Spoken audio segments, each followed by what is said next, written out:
It's time for another Arizona Golf Association Rule of the Month, brought to you by Vans Golf Shops. When it comes to talking rules, there's nothing better than bringing in Arizona Golf Association Executive Director, Joe Foley. Today we're going to talk about Rule 13, putting greens.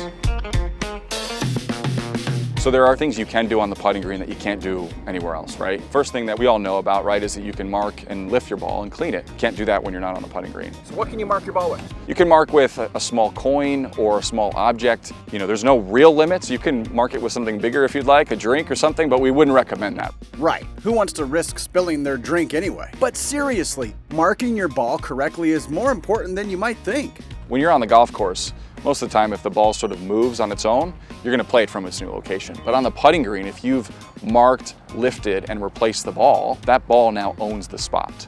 And so if it moves for whatever reason, whether you move it accidentally or it moves through wind or other natural causes, you're going to place it back there, no penalty to the player. So another thing that's important on the putting green is the flagstick. In previous sets of rules, you weren't able to keep the flagstick in and putt at the same time, but now you have that opportunity to leave the flagstick in. One of the things that helps out with is pace of play. So if you're on the green, you're 40 feet away from the hole, instead of having to go up and remove the flagstick, you can leave it in, putt out, and keep playing. Not only can you keep the flag in, now you can do a little more housekeeping on the green. So this is actually a change in the rules. I mean, in the past, there were a lot of limitations around what you could do between your ball and the hole, right? It was sort of a sacred space. You weren't really able to touch it. There were some limitations on what you could repair and what you can't repair. Now we're saying, look, I mean, the green is a specially prepared place for you to putt on. So you can touch your line of putt. You can repair almost any damage on the green.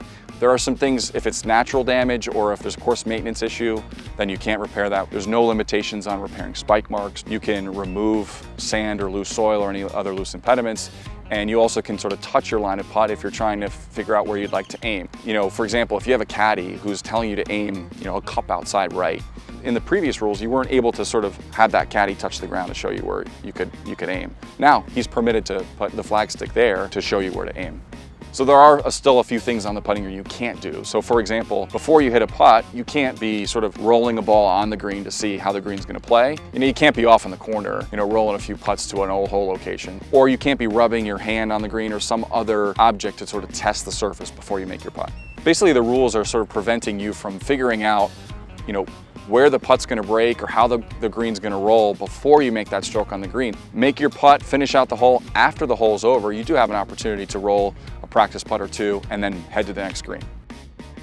It's also important to remember a few things as it relates to etiquette. So when a player's putting, you wanna make sure you're giving them plenty of room. You know, if you're close to the hole or if you're behind them, that might be a distraction. The other thing too is when you're getting ready to make a putt or make a stroke on the green, you're going to be reading your putt, you're going to be walking around the hole. Make sure you sort of avoid other players' lines. You don't want to have spike marks or damage pop up on their line. And then another thing to remember too is it's not a bad idea to sort of look on the green to see if there's any extra ball marks or any extra damage you can repair to help to keep the course in good condition before you go on to the next tee. Always try and leave the putting green better than you found it, right, Joe? That's exactly right.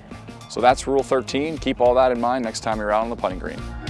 This has been your Arizona Golf Association Rule of the Month, brought to you by Vans Golf Shops.